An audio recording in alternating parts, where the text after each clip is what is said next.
you suffer from chronic CFED or can't focus energy drain? Try over-the-counter Vibrant. One tablet contains the same caffeine as a cup of coffee, but without the calories or coffee breath. Vibrant. Caffeine, not coffee. Taking Vibrant may result in a lack of drowsiness, improved productivity, and better cash flow from decreased coffee spending. Unexpected job promotions have been associated with Vibrant. Vibrant may decrease the urge to zone out, doze off, or exhibit signs of slacking. All jokes aside, always read the label, take only as directed, and limit caffeine as it may cause real side effects. Not for children under age 12.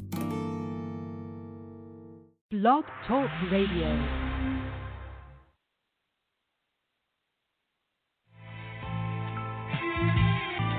Yeah, Renaissance child, Bronze Nazareth. Make sure your turban cover your face. We gotta air it out, cock and squeeze. Give me some room to breathe. We be those Huey-P's watching over Little C. Air it out, cock and squeeze. Bow salute the kings. We be those Maccabees throwing up angel wings. Air it out, cock and squeeze. Give me some room to breathe. We be those Huey-P's watching over Little C. Air it out, cock and squeeze. Bow salute the kings. We be those Maccabees throwing up angel wings. I passed the eagles to the last Hebrews who got knowledge of the good and evil. We see through the deceitful with eyes like a young Ezekiel. A holy people addicted to a dope needle. The prophecy of a black male was crack cells. We rebel after hearing Jordan Maxwell. So I act like Fidel over Israel.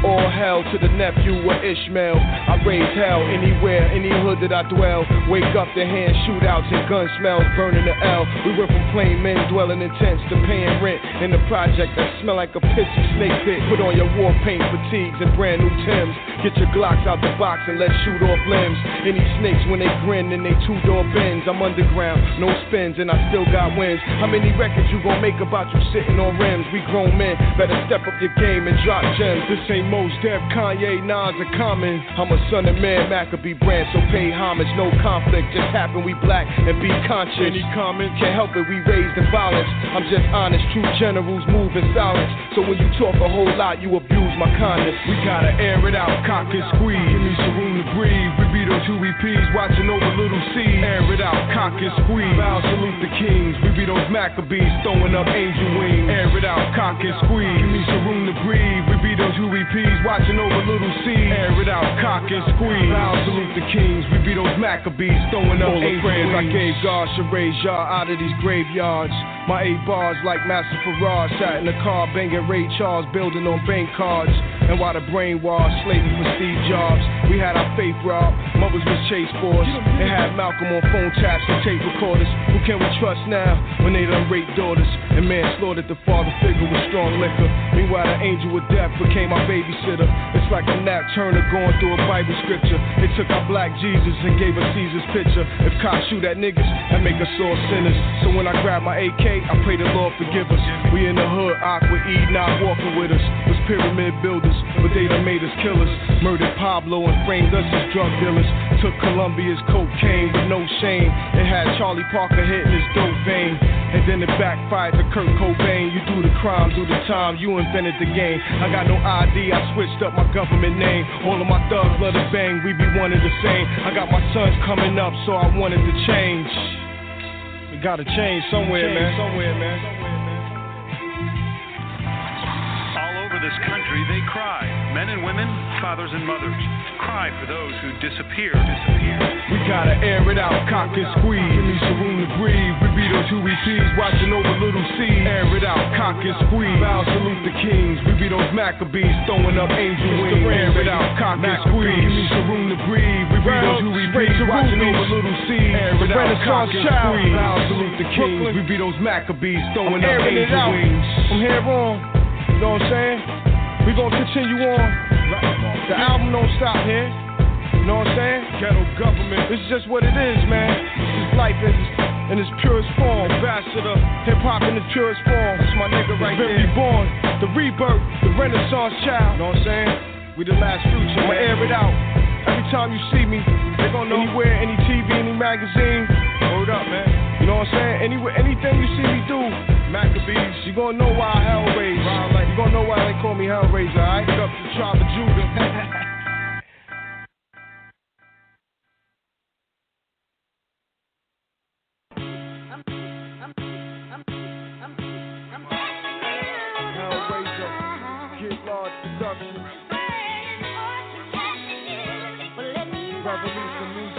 rebel music, baby. It's rebel music. Put your mind into it. Right hand in the air before you solemnly swear to stay true. It is the next rap level of music. Step the pen game up, and if not, then keep moving.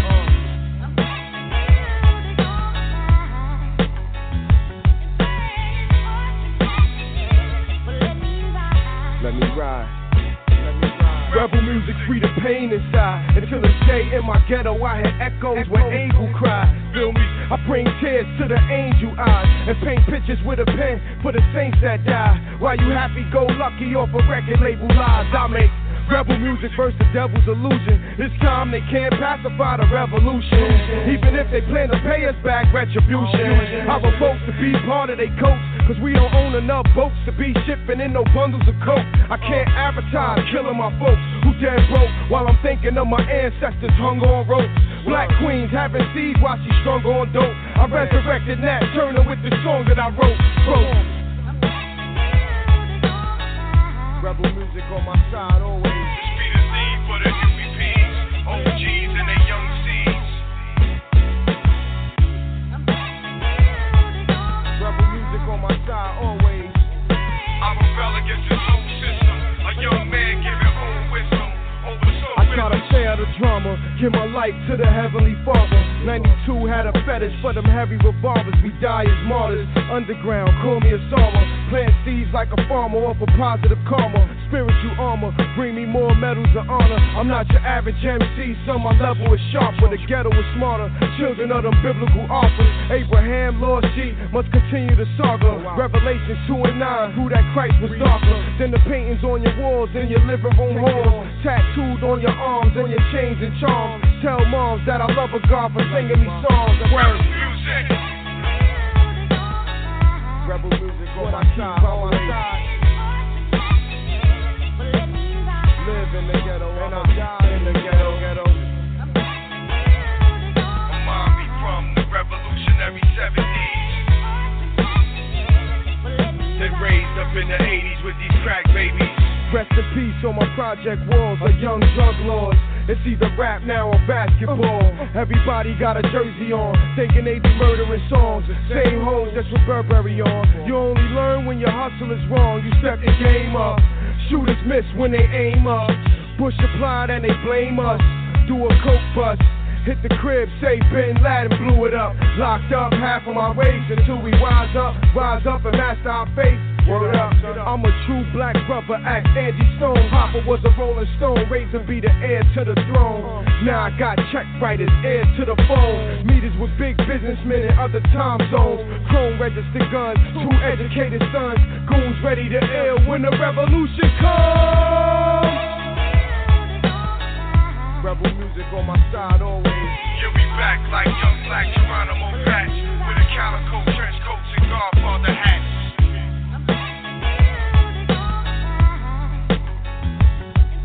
Afro picks, black leather gloves and Cadillac, Marvin Gaye track strapped like Ron O'Neal. Rest in peace, Bobby Seals. Live to die for revolution music. Rest in peace, Tupac, Ashada Shakur. Get up, live to die for revolution music. Stand up, rest in peace, all the brothers in the ghetto. Stand up, didn't make it. Live and die for revolution music. Say, get up, revolution to the only black son of man, son of God. Stand up, Yahweh Shah. Get up, stand up, rest in peace. To all my brothers, Todd and Clint. Rebel music, cousin Jason. Ghetto government official. Rebel music. Sign seals and rebel music.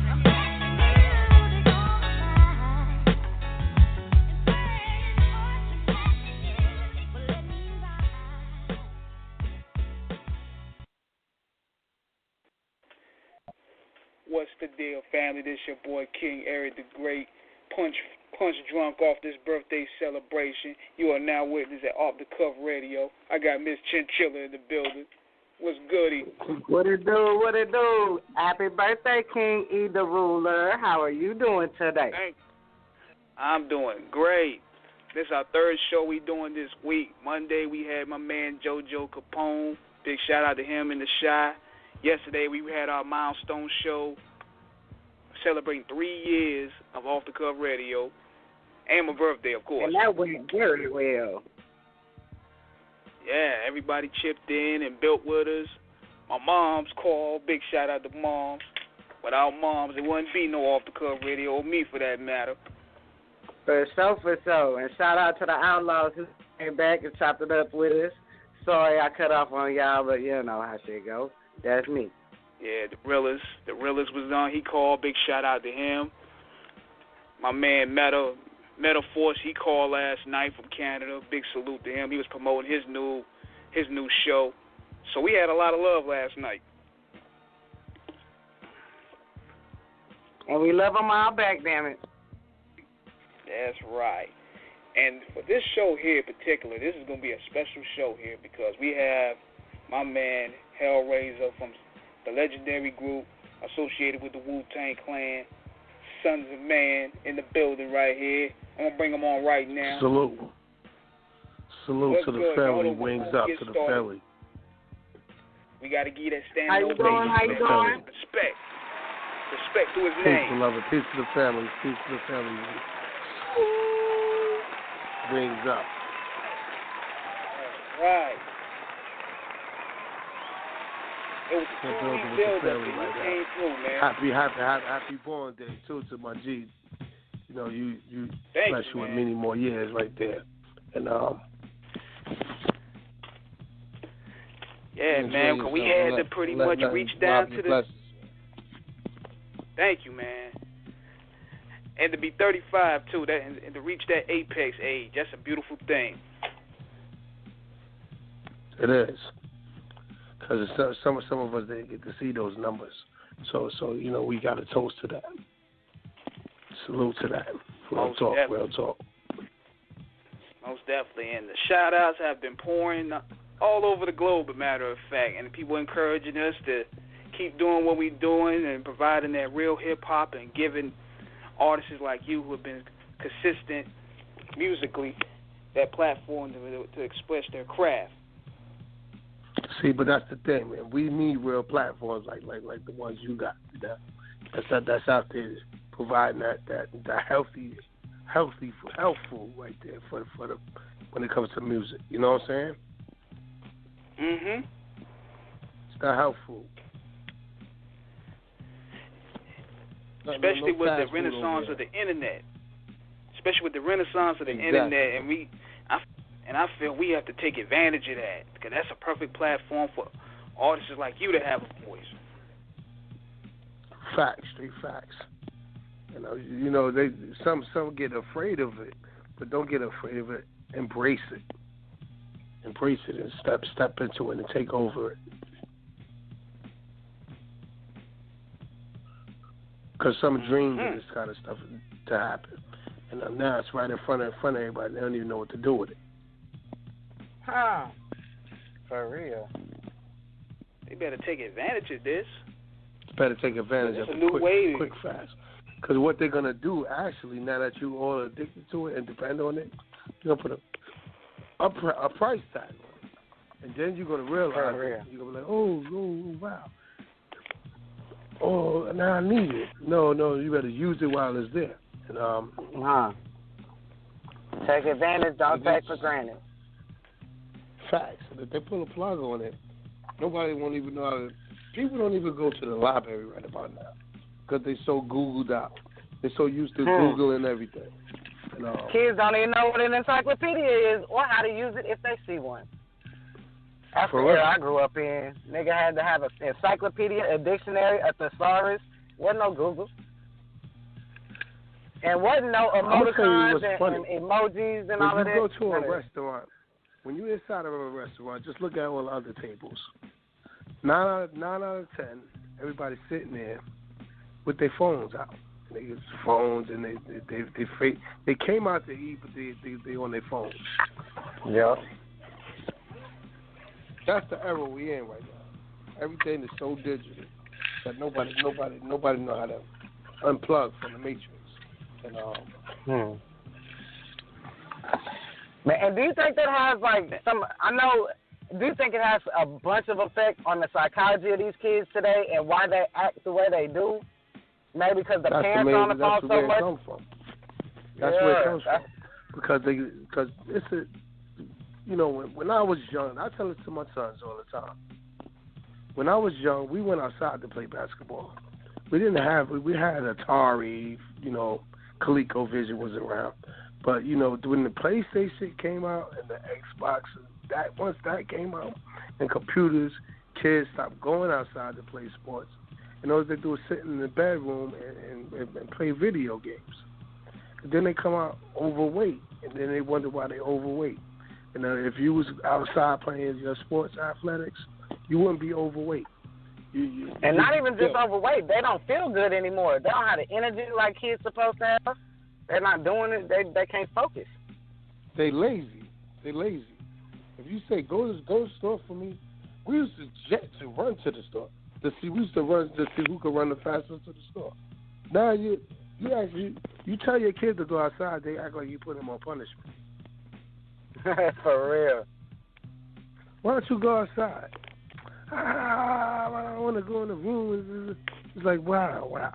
When I was your age, when I came home from school, the first thing I wanted to do after I finished my homework was go outside. Yep. I didn't want to go in the room and close the door and sit there and watch the TV and just get on the computer. It wasn't even a cell phone. The cell phone was a big phone, and the only thing we used was a pay phone. You had to have a pocket full of quarters to make a phone call. And once they came out with all these iPhones and everything else, they destroyed everything. And because you don't think for yourself. Civilization as we know it. For real. It was a revolution. There used to be everything.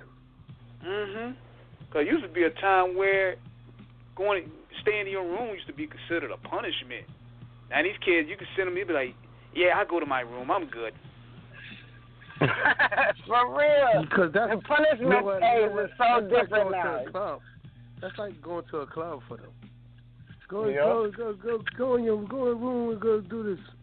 They're like, I can't wait. Then they get dressed to get on Facebook, and Snapchat and music leads and all that shit. For real, it's like, where you going? Oh, I'm going to get on Facebook.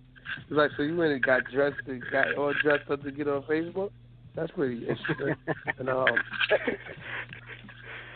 you know what? It's made parents' jobs a lot harder because it's not just like, if you know your kids are in the house or in their room, they're safe.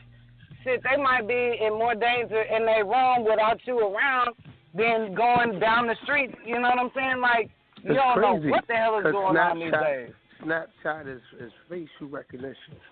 So you sending your facial recognition is going into the satellite. So they're picking up things from you that they need to do things that you ain't even thinking about. And exactly. Before you know it, they got another version of you somewhere that looks exactly like you, sound exactly like you, and the robot. And then the kids these days they can't really fathom the fact of whatever you put on the internet is never really going away, no matter what you delete and all of that. They don't understand, like when people hit them up on an inbox or on a message, they don't understand so much that somebody could put anybody's picture on it. Not that kids are just dumb, but most of them are naive to the fact of what computers are really capable of. Photoshop, all kind of just people being able to just, and the fact that people would actually do something like that, especially if they're good kids and they wouldn't fathom it any other way. So, they're so vulnerable for people to just, appear to be somebody they're not, appear to be their age, you know what I'm saying, appear to be somebody that they could potentially be friends with, and that's how you get a lot of kids lured out into the streets. And back in the day, it was, don't go up to any cars you don't know, don't talk to strangers. But shit, people can imitate their friends so easily, or act like somebody else so easily these days that these pedophiles and all of these sick people are just they have smooth access to these kids. The cartoons also is involved because the cartoons, like you have the SpongeBob's, the homosexual cartoons, and then they MK Ultra the mind, and then you wonder why all this stuff is going on in every state. You can get married, homosexuals, lesbians can get married in every state now, and now you uncomfortable to be a straight man. And, for real. And then 14-year-old kids, 13-year-old kids. To be a kids. straight female, you scared to be a straight female. You only want to talk around your friends that you got a husband. You hiding the fact that you got a husband. So you could be accepted and cool. And that's crazy. You know what's crazy is that if you really listen to within the surface of a lot of the records that Sons of Man and Wu-Tang and yourself on the solo tip and saying y'all been basically prophesized all of this going down. We was talking about this in '94 sometime. And when we were talking about things like microchips and things, we thought we was bugging out or it wasn't real. And we were talking about Illuminati in 1998 sometime. Nobody even knew what that was. We knew who Anthony Hilda and Jordan Maxwell was because we had met them. And yeah, y'all was like definitely ahead of the time because conspiracy. We thought it was a conspiracy thing that wasn't true. Until now, it's like a pair of jeans. Like a pair of jeans that everybody wear now. Yeah, it's kind of like they using the content that you guys provided. Now they trying to use it as a profit scheme. Exactly. And they're gonna run with it because you know why? They know a lot of the youth is not studying, or they don't know. That comes from the elders. They was around. Because if the elders wasn't teaching the youth, then they don't know what's going on right now. If you did teach the youth that you was around, they on point, and they would know everything. And see, I was going to speak on something like that. I'll go ahead. Yeah, because most of the stuff is recycled. Mostly everything that's happening right now is all recycled. It's all recycled already. See, that's why you have, back in the day, if you wanted to be a tomboy, that was one thing, whatever, but you got parents letting 13-year-olds get sex changes these days and making, like, permanent body-altering moves, and it's just like what you speaking on is where it's coming from. Like, the kids are just, they're so confused just because of everything they're seeing these days. The message is getting watered down. The true messages are getting watered down. It's the simple things like the cartoons and the things that you go and watch the so-and-so. Go and watch the TV. It's something. The television means tell lies to your vision. So 95% of what come on there is going to brainwash you. And if you're not watching it with awareness. The TV became the new babysitter in this era. Yep. That's the new babysitter. The TV and social media. Social media, definitely. Yeah, that's the new way to find out what people really be thinking, how they really are that they don't talk about. So get them a way to be, reveal who they was trying to hide the whole time.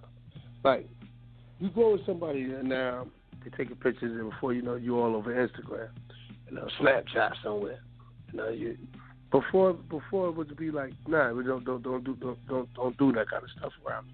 But now that's like the regular thing to do now. It's crazy the way you could be somewhere. It's crazy the way you even now.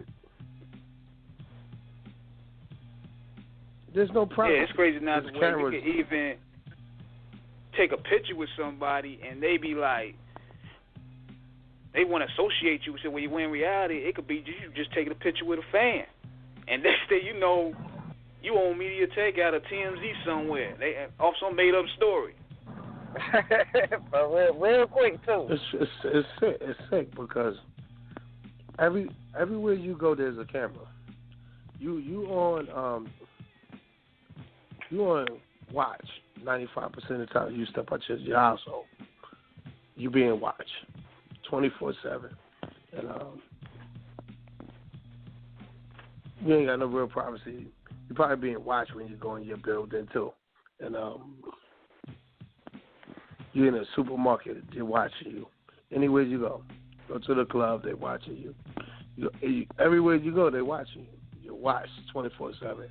And then when you show up and you think you got some privacy, somebody will run up on you with a cell phone with a camera on there and start taking more pictures. So you don't have no privacy. Got to add the hip hop police too. They made it where it's a cool fad now, and it's cool to invade your privacy now. It's cool to be nosy as hell. Or what they did was they gave it a green light to be. That's what social media is. That's for all the nosy ass people. Yep. You heard Mike Jones? He said them nosy ass fools we spending in MySpace. That nigga wasn't playing. That was but created you know by what? the feds. Facebook was created by the feds. That's Fedbook. The feds created that so they can figure out everything that they couldn't find on the streets. People would get it, give them a cell phone with a camera on it, and the social media with apps. Give them social media. They'll tell us what we couldn't find out. And they do it. They tag you and they post where I'm so and so, and now they give you Facebook Live. So now you're videoing what you're doing. Now, because the pictures should have been enough, but the pictures was so first that was the test them. So we're gonna test them with the pictures. If they fall for the pictures, then we're gonna get them the camera. Let them video and everything that we need to know what they're doing. And now you can anywhere you go to their Facebook Live and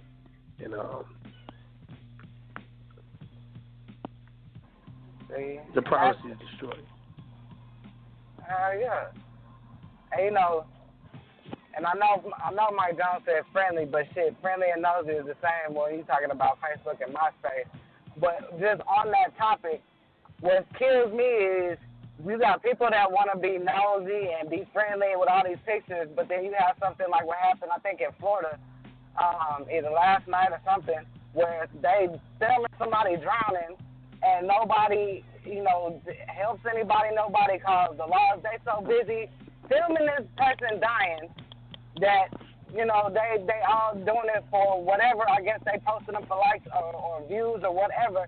And this person is now dead. They were found like 5 days later. And all of this, and people just, the mindset is totally different. Because, a normal person would think if somebody's drowning, you pick up that phone and call the police or call for help. You don't start filming it. But I don't know. Today's people are just totally focused on what's going on the social media, what kind of attention they can get from what they got. And like you said, all they're doing is feeding the feds information. But they're not thinking about it like that. Before you know it, they done snatched up somebody, and nobody know how it happened. And yeah, they just sit there, just everybody film it all with a go down. dumb face, they don't know how it happened.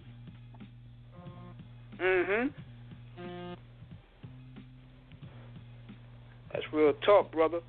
But switching on to some music talk, man. We want to talk about the new album you got with Blaxploitation, A Piece of the Action. Like, how does this differ from any of the previous projects you released? Actually, because it's the first, most of the albums that I did, like when I did I did the Razor's Ladder. When I did Razor's Ladder, the production duo was the Blue Sky Black Death, and they produced the whole record, and I kept that concept from that. Then I did the Freedom of Speech with Fourth Disciple. We did the Freedom of Speech, Article 1, Freedom of Speech. Fourth Disciple is one of the Wu-Tang Elements, main producers, and the other Wu-Tang family tree. And we did he did that, and then we dropped that, and then I kept the concept of a producer, duo, and rapper concept for an album, and because that's straight hip hop. And nowadays, the hip hop album that you're getting is they're buying beats from this guy, and they're buying beats to create a sound, and they taking sounds from this person's market, instead of just building their own market. And that's what I want to do. I stick with building my own, creating my own sound in my own market. So with this project, the producer Ayatollah, if you're not familiar with his sound, you're probably a fan of his music and don't even know. And he's a dope producer. And he's actually, for the first time, rapping on the album. So we're the duo. It's an album. This is a duo. It's a duo album where the producer is rapping with, as he's my partner on this, and he raps on it and produced the whole album. So it's an album where he produced it and he's rapping on it. We're a duo on this, and what we did was if you ever seen, if you didn't, you may want to see it. We used the Bill Cosby movie with him and Sidney Poitier, A Piece of the Action. It's a very good film. You may want to see it. I'm about to recommend that myself. I'm gonna put that on my list. And the name of us is called us together. We as the duo for us. We call it Blaxploitation. And if you the Blaxploitation was because that's the sound that we was going for with the project.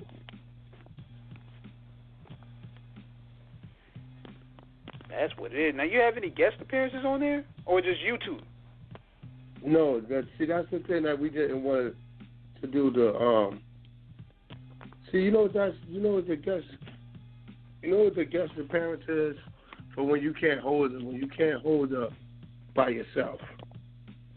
So you got to hide behind people. We didn't want to play the hide behind nobody because we knew what we could do together. We knew we could do it together. Your first time, that's a good deal. And we try to stay away from the standard fast food ideas, the microwave ideas. We didn't want to do it like that. Where you throw a bunch of features on it because you can't hold it by yourself. And we wanted to keep the core 90s style of hip hop with the project, and that was the vision for it.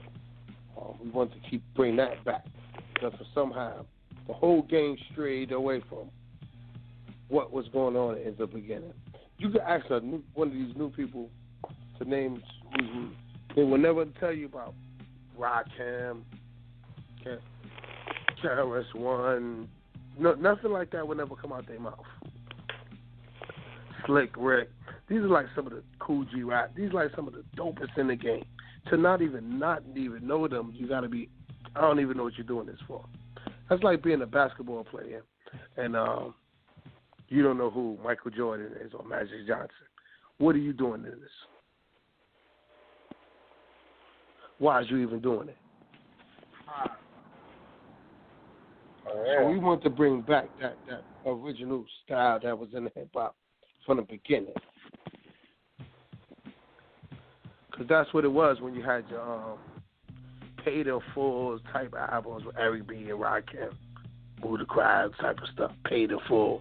That's what we was. We was in that kind of zone. Where, the Pay the Full, the Gangstar, Guru, DJ Premier. That type of hip-hop vision is what this is about with Blaxploitation, with me and Ayatollah. And even like Pete Rock and CL Smooth, shout out to Pete Rock too, because we're going to be doing some work too. And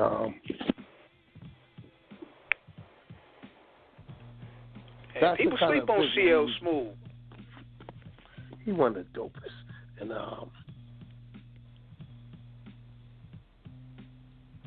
that's a he held his weight. Yes, he did. He held the era. And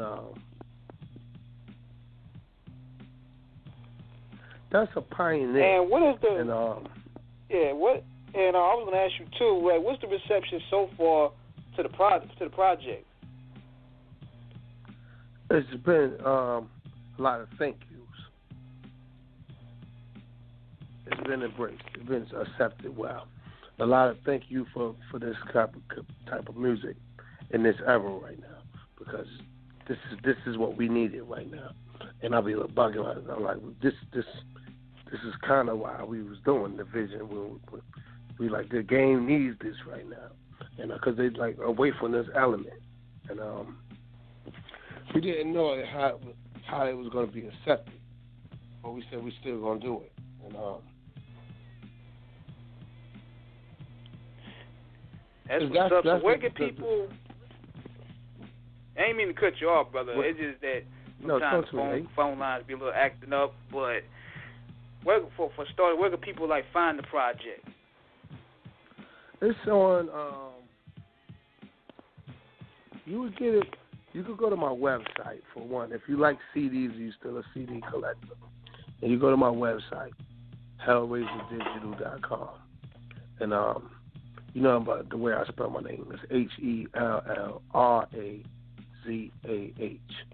hellraiserdigital.com, and you can get it in CD format, and you can get it in digital iTunes MP3. So you can download it right now to your cell phone. You can play it in the car, wherever you want to do it. You can get it right there on those networks, and it'll be in other places like Spotify too. It's in Spotify. If you music stream for things like Spotify, it's in there. You'll find it there too. Any digital platform or music. What's up? Yeah, I was going to see if my co-host was there. Yeah, I'm listening, because, I was going to ask a question, but I'm trying to wait for him to finish, because, I got that same question I'm going to ask. We were talking about the internet before, and you're talking about where we can find your project. So how has the internet affected how you sell music? Has it helped you or has it hurt you? I use it to my advantages. So, the thing is, what happened was,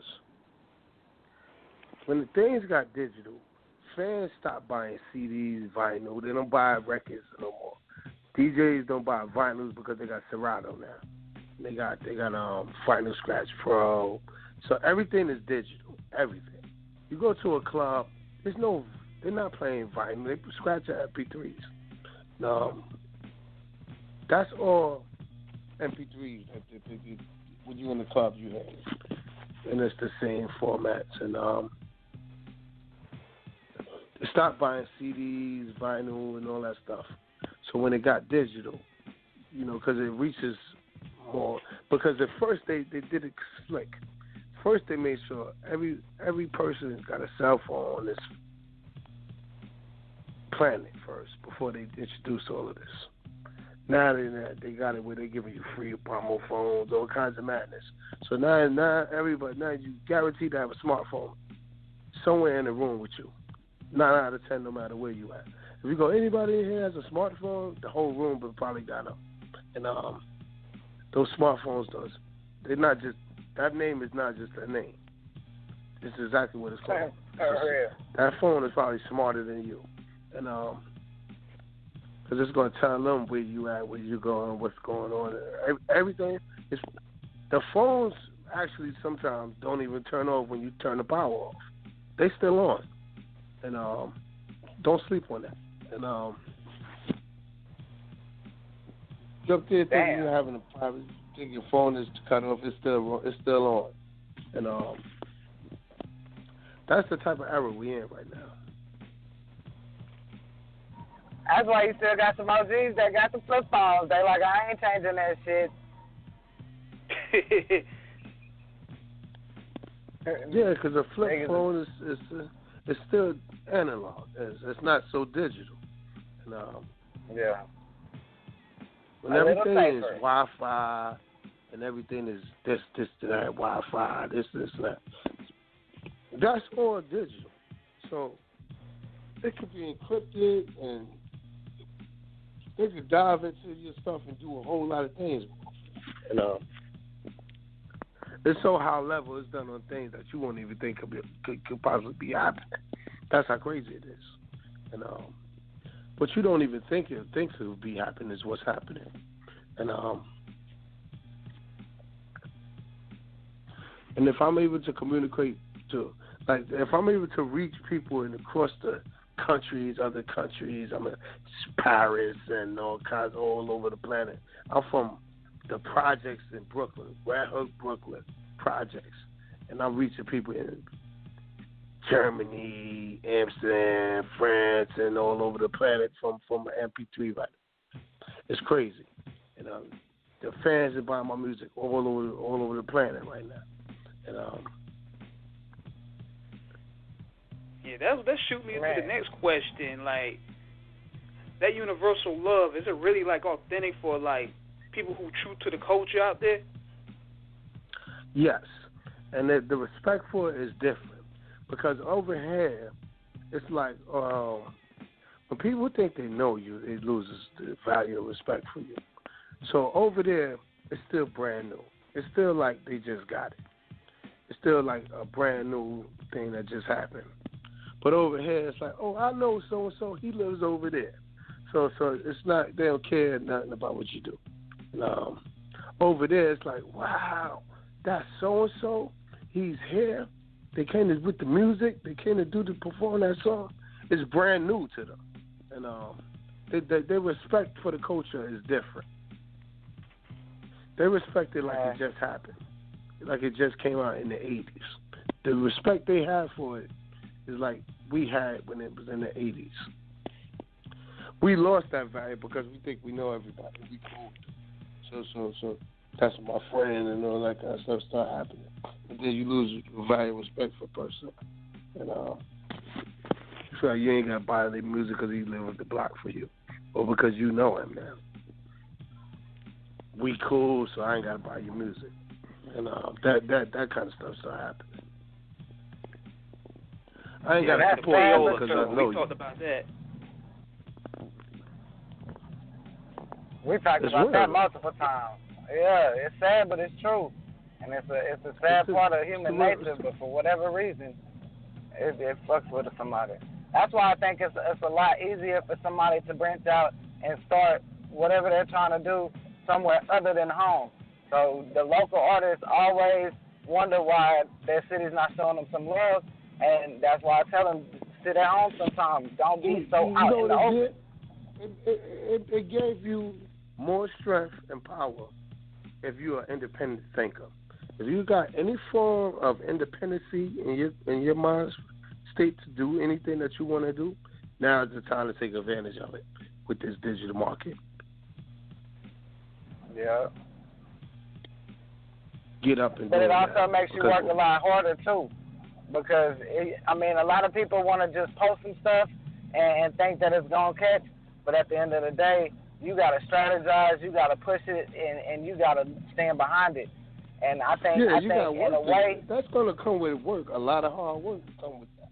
That don't just something you just do. Well, that's just going to happen. You're just going to think it's going to be like an overnight thing that just come out and boom, you're just going to be a star overnight. Because if you get that kind of stuff, guess how fast it's going to go up? Just as quick as it came. For real. And that's why you got a lot of internet sensations that die off, so to speak, so easily, because it came easy to them, especially these younger ones. They don't know the feeling of working hard for it just because one video went viral, and half the time it's some 9-year-olds that's pushing it or something. But at the end of the day, when you go out and do a show and you only got 2 people that paid for a ticket, it's a wake-up call for a lot of them because they don't expect it. Yeah, because you got to get out and network. You can't think that you over something an overnight star because you got a video on YouTube. That's Christ. That's the instruction, man. That's just the beginning. You got to get ready to work now. I had an artist once tell me, you put in your work and then you go put in your work. So you get in the booth, you put in your work, but then it's time to work. And not a lot of people understand that, which is why they don't make it as far as they want to make it. Exactly. Because with the music business, it's a lot of work, man. And you can't expect overnight success because it's not going to happen. If you and then sometimes, I was just going to say, sometimes you can be jumping for 2 days a week maybe, and then all of a sudden they forget about you and they move to the next sensation coming along or the next person with a hot single coming out. That's the thing about it. You want to be genuine from everything else that's out there. It's like, okay. If you see it a Burger King next to a McDonald's, what's going to make you go to the one that you want to go to? Something they got that the other don't have, right? Yeah. So as a musician, as an artist, you better start thinking like that. If a Burger King was in the McDonald's, what you going to go to either one for? What, if you was a Burger King or McDonald's, what's the reason why I should come to you? What are you going to give me that's different from each other, from that's the normal? And one has a Big Mac, the other has a Whopper. So okay, what's your Whopper, and what's your Big Mac? And or if you don't even got a Big Mac or a Whopper, then you need to be focused on building that up. Yeah. And that's why it's so crazy. You got so many people trying to imitate other artists and sound like them because they may be the hot thing out. But it's just like, you know, what's to say somebody if they got a Migos album coming out and then Migos imitation album coming out, why not just go buy the Migos album? You got to make yourself stand out and be something different, and to some extent. But not a lot of these artists understand that. They just want to do something quick and fast to make them. They're afraid. Actually, they afraid to be themselves. Hell yeah. They put in who they originally are in their back pocket. They put it in their back pocket and they want to hide it.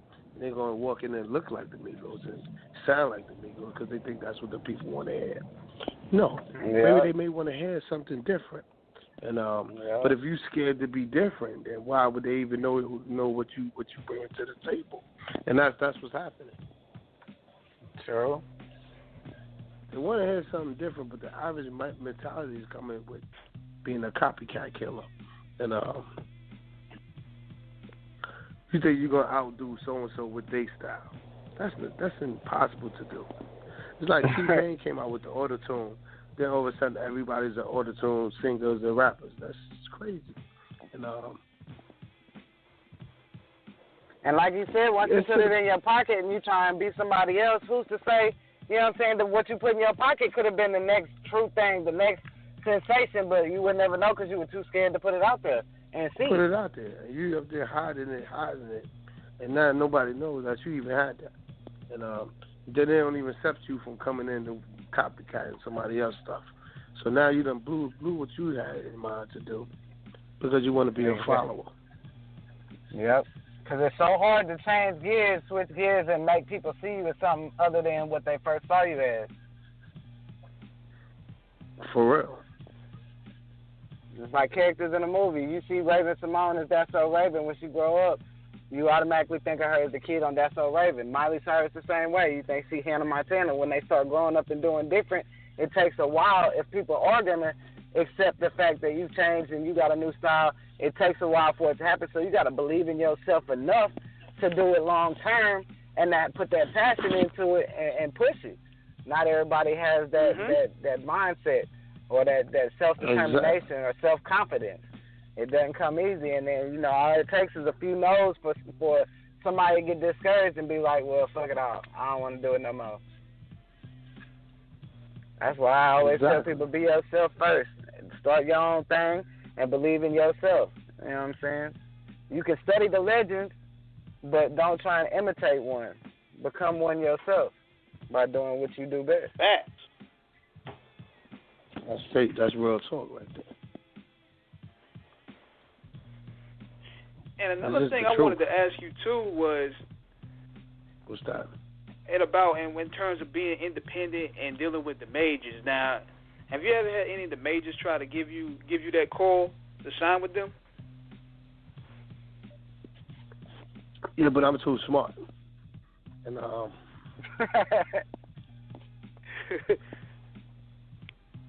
I'm too smart and independent.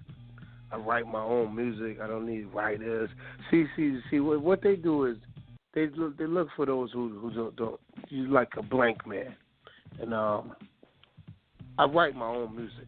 It's not like I need writers. I gotta hire writers, singers, and do all this kind of stuff for me. If anything, I'm the writer doing all that stuff. So I don't need no writers and all that kind of.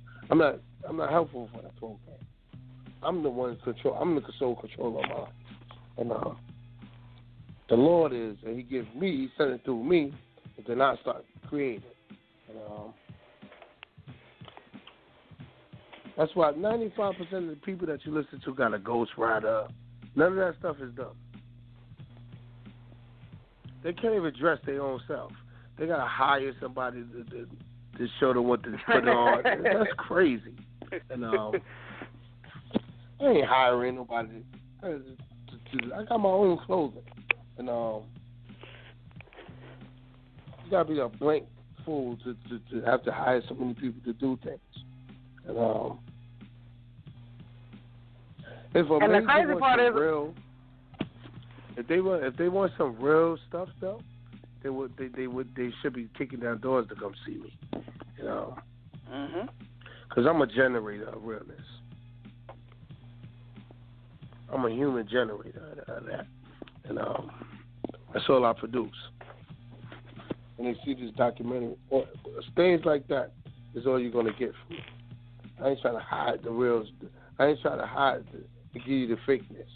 I'm going to give you the real deal. Yeah, and that leads us to, give us like a walkthrough of what to expect from this documentary. I seen the trailer and I posted on Facebook earlier, and it looks very, very intriguing. But the whole thing is like that. I mean, it's just what it is my story of my life. I'm one of the youngest out there, when it comes to my family, the Wu-Tang family, I'm one of the youngest. Not the youngest. I'm 40 now, but when I started, I was like 14 years old. And this was in the early 94, 92, when the Wu-Tang first came. And I was a little baby with them. And I grew up now. And I carried the legacy. And I'm the future. And I'm the future of that branch. And in 2010, April 2010, I had a brain aneurysm.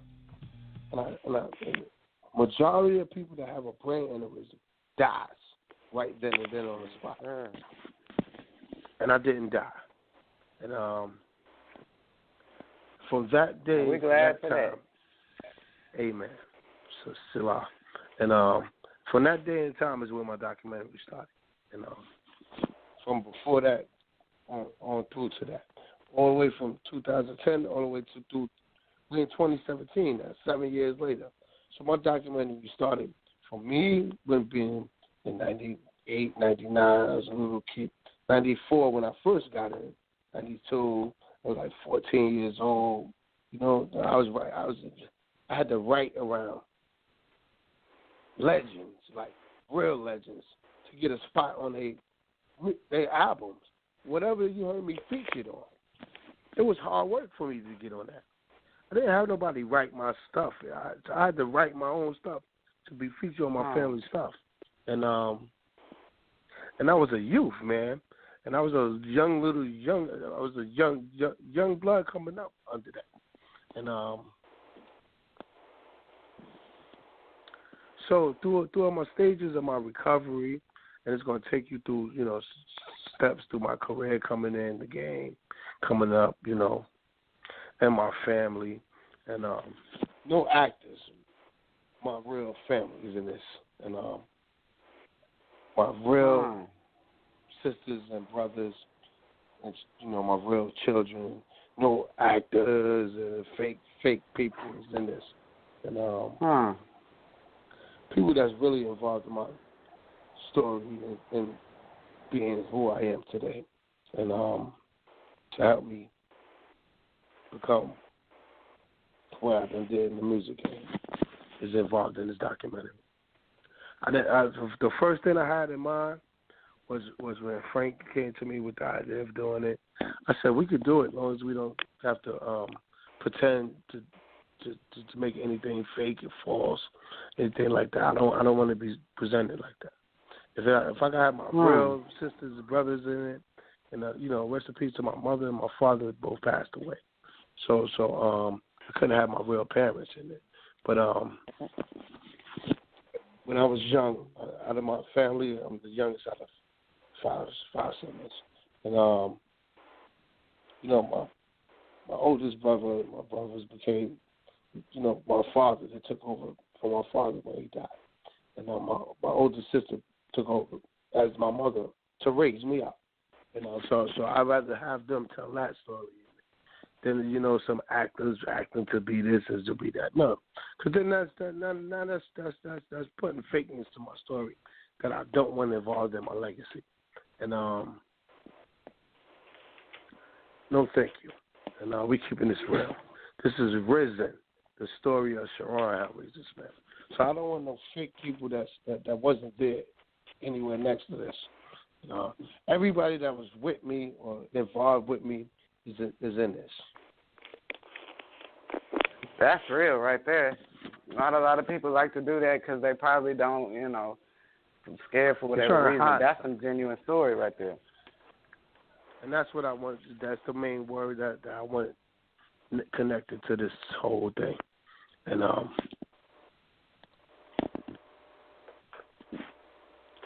because it is. And I want to see that. I'm ready. When does it drop? I'm gonna let it go by 2018. Next year sometime. I'm ready. I'm ready for that. Yeah, we definitely ready for next that year one. sometime. And the trailer is out. I had at the film festivals, I had played the scene from the movie. Yeah. And 2018 will be a good year for a lot of films because a lot of the films that was played at the film festival, some good stuff coming. And a lot of the directors thank me, thank you for this. This is going to be wonderful. You have a wonderful documentary. And, they show me a lot of love for the story. They're like, this is very, very, very good work here. And it was worth, the wait. It took 18 years of doing this. And it was worth the wait. It was worth the wait. When you rush, sometimes mistakes get expensive. Now you got to fix this, do this over, go back and try this again. That becomes a problem. So when you rush, that's all you're going to keep going into. You're going to run into more. I got to do this again. Now we got to do this again. No. My film crew was I loved working with them. They were very patient and professional with the way we was doing things. And it was very patient with me. And we work in unison. We like one mind. And it's not like I'm saying on left and somebody's going right. We all move in sync together. And the chemistry is on point then. In order for something legendary to happen, it has to be. Because if you got somebody moving fast and doing all kinds of things that's not in sync, it destroys things. It'll ruin it. That's true talk. Because you got certain people that don't understand. It says, blessed be the meek. Meek is patient. And it says the meek shall inherit the earth. And not those in a hurry to hurry up and wait. And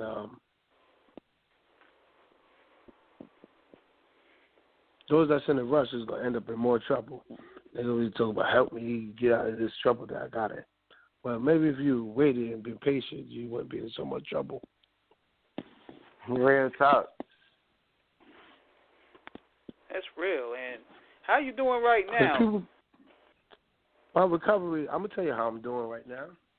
Because 7 years later, I'm able to have a full conversation with you about this. When I first got out the hospital, I could not even talk at all. When I first got home, I couldn't talk. I used to just stare at people that came to visit me. They came to see me. And they would come to see me in the hospital. When I first got home, and people was just happy to see me that I was home and alive. They was expecting the old me to be there. So they was like, wow. They sitting there, sad, crying. But I'm like, I'm sitting there. My physical therapist and my speech therapist said, no, we're gonna keep working until you get yourself back to where you was at. We're not giving up on this. I got a consistent team of all, and this is all in my documentary. And from my doctor, my whole team is consistent, and they all work just as hard as me, and they don't want to stop. We don't stop until we do it. And like my therapist was like, stop it until I walked out of there, and till I got out that wheelchair and started walking, and I couldn't walk. I couldn't talk. When I got to my speech therapist, I couldn't talk. I just looked at her, and I had to go from A to Z again to be able to talk the way I'm talking to you right now. I had to learn everything all over again and then try it. Man, that's a blessing to have people that care enough about you to want to go through it with you, because some doctors don't give a damn, and some people give up quick. So that's a blessing that they stay with you to do it. That's what's good about my documentary, because really, really, there was some people that gave up quick and they disappeared. And it was when they gave up quick on me and disappeared, well, the Heavenly Father sent in a film crew to start filming the documentary on me. So the people that's known for being around me 24/7 every day, and then disappeared and decided to do whatever they did, is not in my documentary now. Now a whole movie coming out about my life, and they not in it now. Now you looking stupid. And you be watching in the movie theaters now with the popcorn talking about, I know him, I did this and that for him, and then people gonna be like, so if you did that, why you not in this documentary then? For real.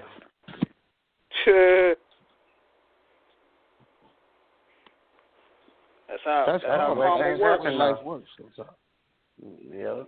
That's the way life works sometimes. And it worked out for the best, because then you don't have all of those leeches around you that, because you can see certain people for who they were. That's the best thing that could happen for you sometimes. It was funny because he removed them.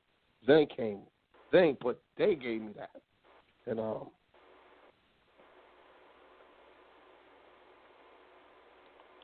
because like 18 years is a long time. My oldest son is 21. So this is a long time. And I've been having this cock to do, and that's why I've been planting the seeds in my albums with my titles of my albums. I started with the Razor's Ladder was where I started from. Started with that, so I was letting you know I'm going to take you up the ladder, because I was preparing you for the change. See, what had happened was, when I had finished the Heaven Razor album, that's when everything happened to me. I changed my name from Hellraiser to Heaven Razor. And when I finished that album and I made that change, that's when it happened. And I prepared the atmosphere with the Razor's Ladder. So I was letting you know I'm going to take you up a ladder. I'm about to change. And then when I did the Renaissance Child, Renaissance is like a rebirth. So I was letting you know Hellraiser is going to be reborn again. And then after that, I had turned Hellraiser into my record label. Hellraiser then became my record label, Hellraiser Music Incorporated. So my brand, Hellraiser became my company now. So, which is like clothing, toys, laptop backpacks. I got laptop backpacks. I got toys, my clothing. All this stuff is on my website. So if you go to my website, you'll see everything there. And then I have a global movement called the Ghetto Government Officials. You know, I'm stupid, so I'm finna ask, and we finna put it out there. What kind of toys is it? Let us clarify this. I'm just saying. The toys they toys. They call them what they call them? Dunny toys. They're toys. But they all of my crew. And like my movement under my label is called Ghetto Government Officials. So with the Ghetto Government Officials, you have things like you have the Secretary of Defense. So you get a Secretary of Defense toy for my artist. That's the Secretary of Defense of the whole family. Automatic Greatness and Real Greatness.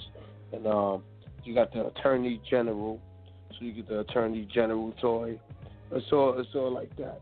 And okay. So like government structure. You know, you get the First Lady toy, the First Lady of the whole thing that holds the body of everything together with it. And it's a lot of hard work. And that's way so we can have something for the females and for the the young girls that's not so negative for them. And it's not like it's a negative toy or something crazy. And you know, I had to clarify it. I'm a damn fool. I'm glad because it's not. If anything, these gonna be more like spiritual militant toys, conscious revolutionary stuff. That's all I'm about. And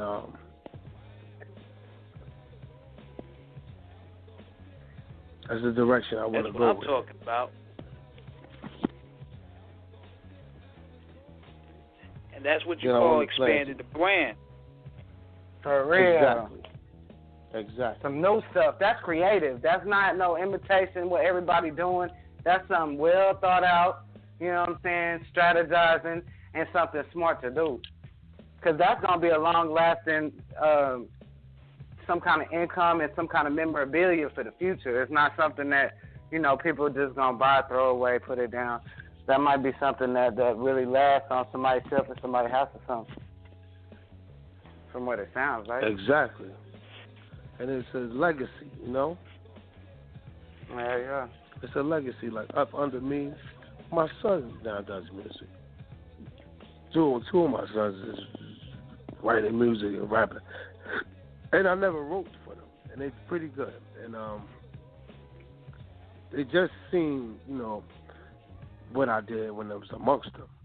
But I never was like, hey, you're going to do this or this how you do this. I never did. If anything, I would, you know, hey, you're going to go ahead, go play sports, or go outside, do this. Like, I didn't want them to see that. I tried to keep that away from them. But they learned it anyway. Because they was born. It was just born. They were born to do it, whether they knew it or not. And they had you as inspiration, I'm sure.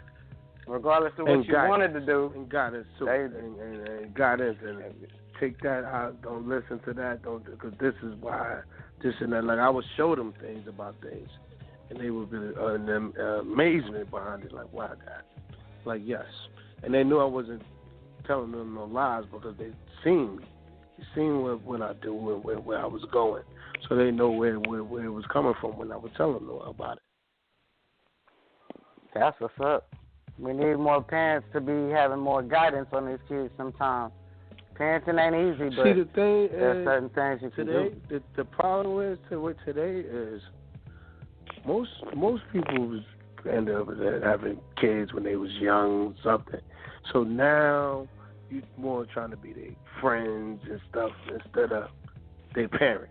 And because you want to be cool with your kid and all that kind of stuff. No.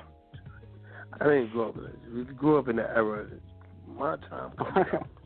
was strictly serious, or I wouldn't have been this way I am.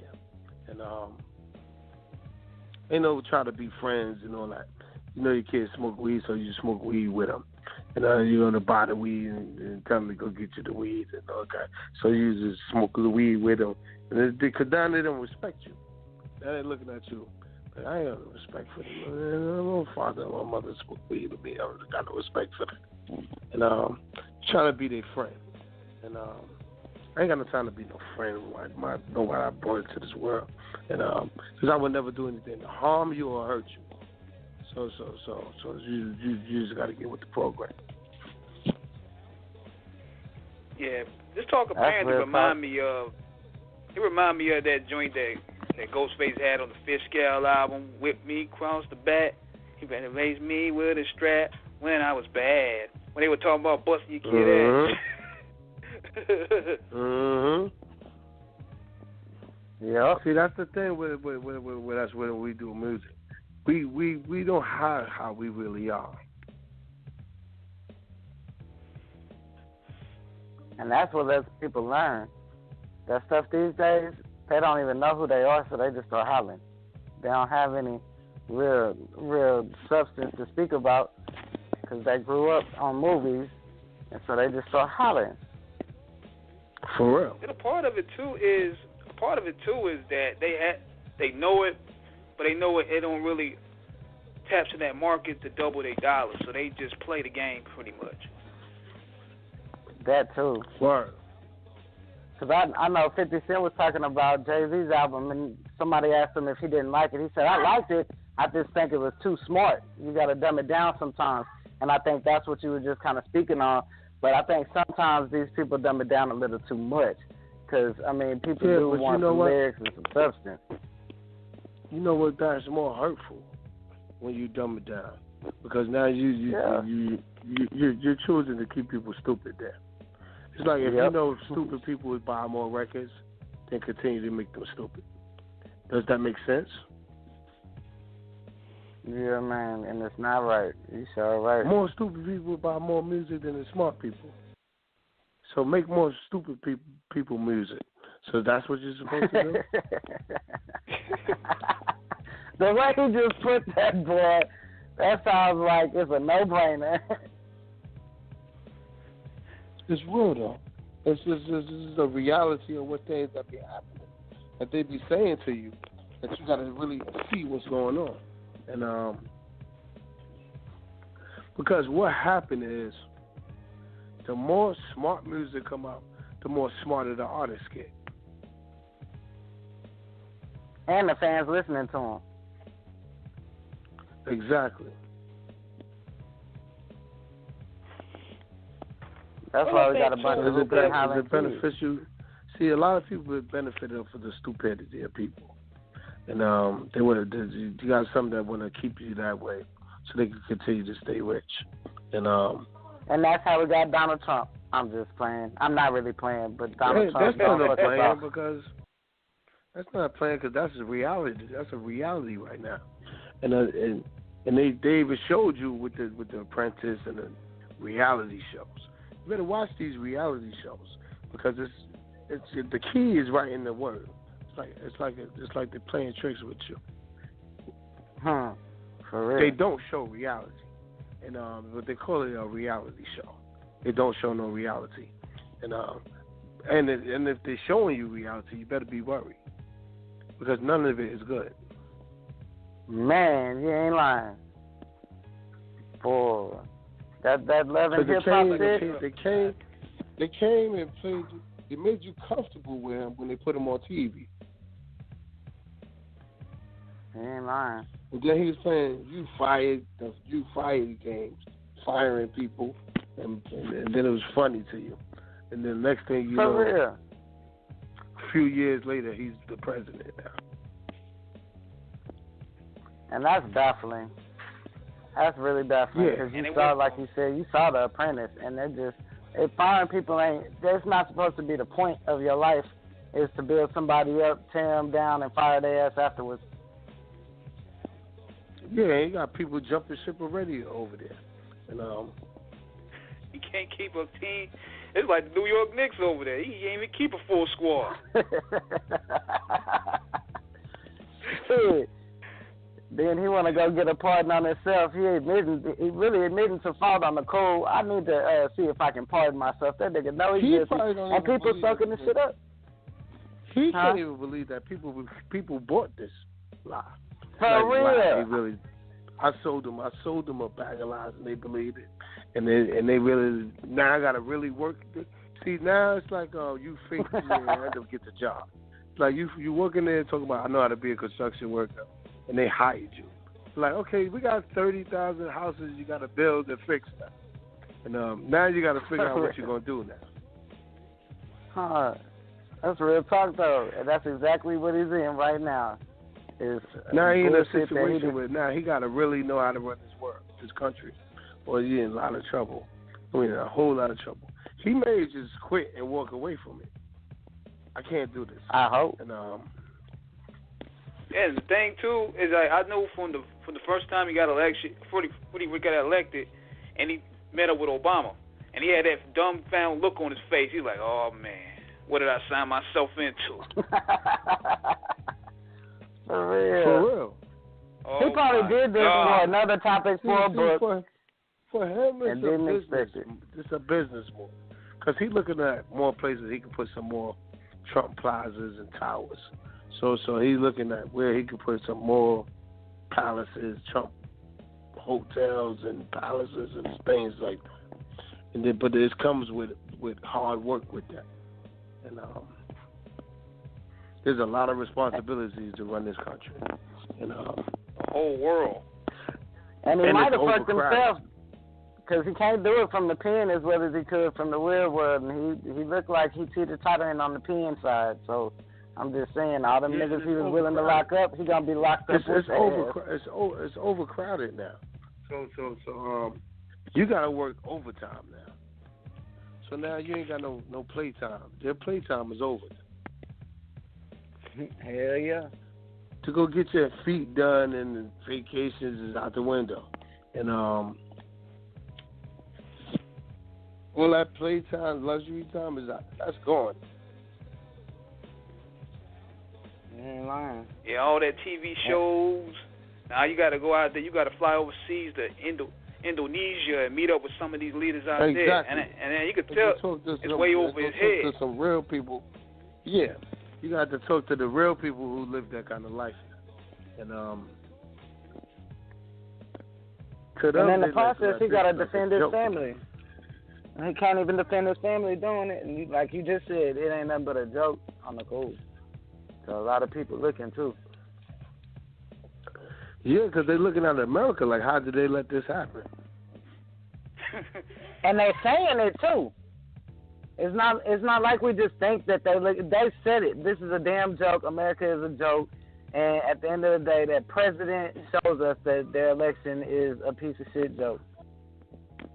Yeah, because it was in cartoons, Family Guy, and all these kind of South Parks and all kinds of things. Was talking about Donald Trump being president, laughing and joking, all kinds of craziness. And because that's how they subliminal get you. They subliminal get you with the MK Ultra. They sit there and put it in the cartoons and comic books, and then you realize it's a reality and it's really happening. And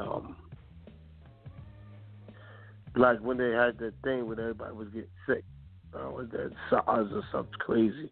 That was in the cartoon too. And and a lot of times they show you what they're going to do to you before they do it to you, so you be comfortable with it. They'll show you what's going to happen first before they start doing it. So when it happens, you'll be okay with it. And it's ridiculous that people are not opening their eyes and taking it for the fact it is. But at the end of the day, people are not rationalizing the right parts of what they're seeing. They taking the bullshit and they're elevating that, and they're letting the real shit slide right by them. And then they want to claim dumb, but at the end of the day, it's not dumb. You're just not paying attention. Some of you might be dumb, but others just not paying attention and don't want to believe in what they're seeing. For real. Yeah, they kind of like seduce people subconsciously with a lot of the rubbish that the brother was talking about. Like, they subconsciously seduce them. That's why they're not really rebelling like you think they would. They're like, oh, we got Donald Trump. Ha ha ha. This is hilarious. That's like who is give a good one? Ronald McDonald running the country. Which one is from the McDonald's guy? Ronald McDonald. Yeah, that's like putting him in charge to run the whole thing. You just put the cloud and run the whole country. And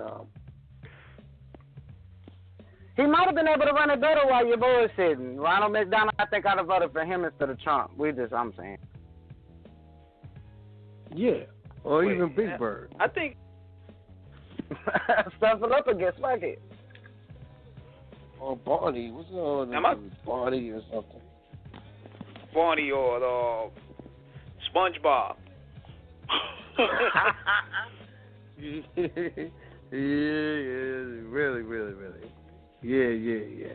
Because you gotta watch all these crazy things that be going on.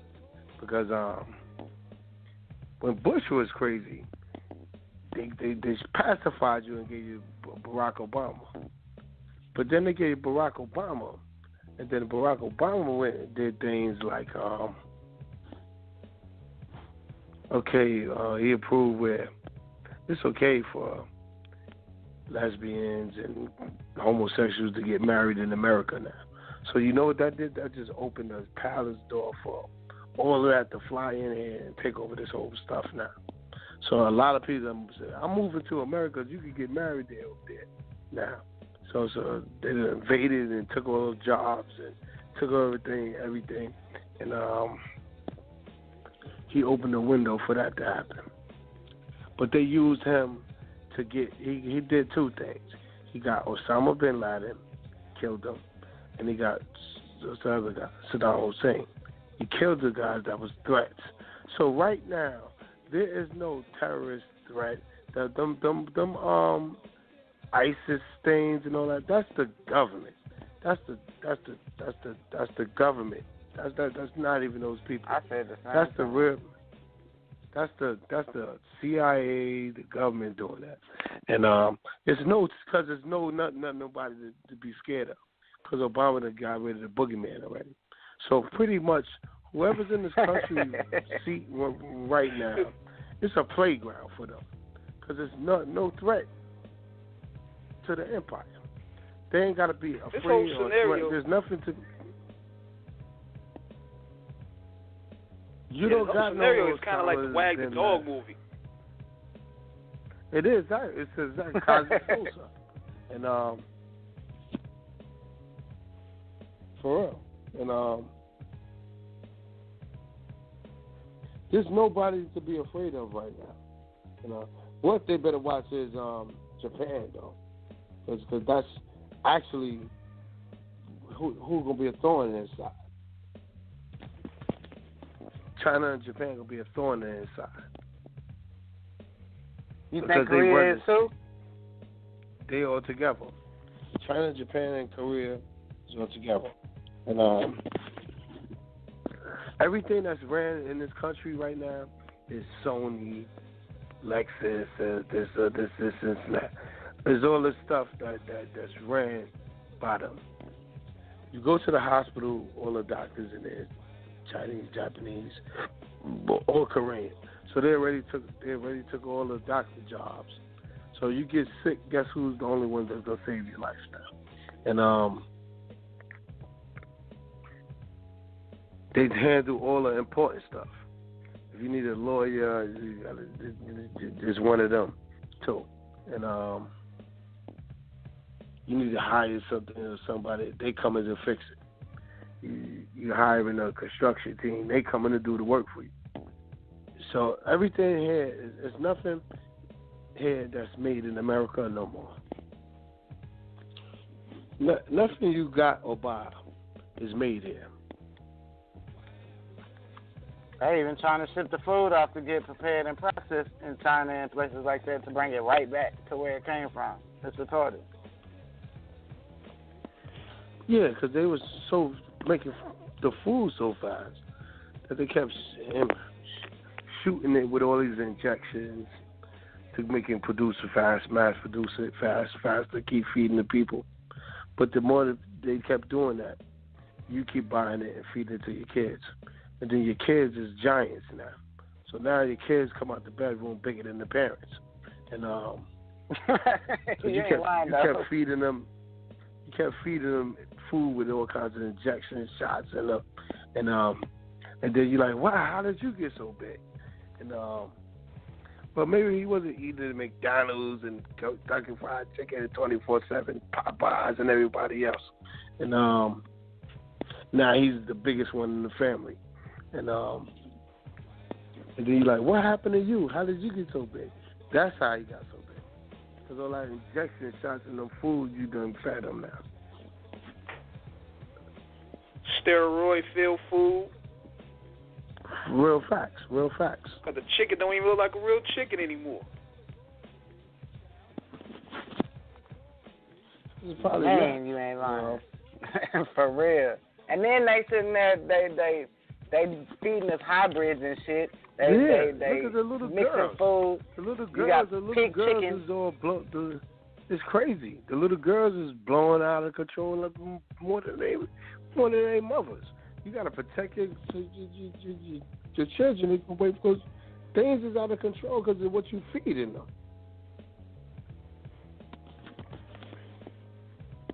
And you know, there's a whole slogan about with all this stuff that's out of accordance.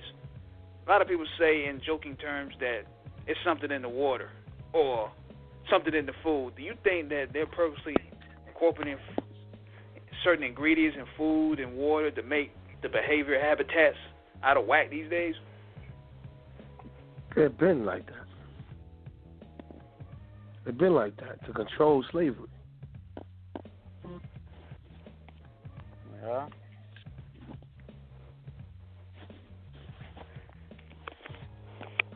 That's the ridiculousness. Right there. Yeah. And the problem is people don't see it like that. When you tell them, they want to say you're a conspiracy theorist. You better open up their eyes and start learning some shit, and rationalizing the right stuff. Tune into your music. Had to plug that one in there. The right type of music. The right people. Let me pull out. You can tune in the did we music get enough? Because I'm I'll pull out. Well, we're gonna pull out the interview because my battery died, and I don't want it to cut off in the middle of the interview. I figure I just put mine on the charger. I understand though. Well, I'm happy. Hey, yes, I appreciate you coming on and chopping it up with us because I'm definitely looking forward to your project. I appreciate it. And just come back when that documentary drops. I want to know. I want to be one of the first to know because I'm going to be one of the first to get it. And I hate all of the stuff you had to go through, but I think it made you the person you are. I always think stuff happens for a reason. I definitely didn't want you to have to go through all of that. But I'm glad that you lived to tell about it and you were willing to tell about it. And one day we will get to see it. I appreciate you. Likewise. Wings up. Thanks for having me come down to the family. Salute y'all. Give me a copy of this, too, when it's ready. Send me definitely, MP3 brother. So we're going to have this thing on SoundCloud. And let's get it in. I'm gonna see you the Blog Talk link. And you know, for making this connection, I got to send a shout out to my homegirl Darcy, one of the hardest working women I've ever seen in this game. Good God, she's still sleep. She's part of the team of my model squad. So most definitely, Darcy, wings up. Shout out to Darcy. Thank you, Darcy. Yeah, she's one of the hardest working women in the game. Like, I'm like, damn, do you ever sleep?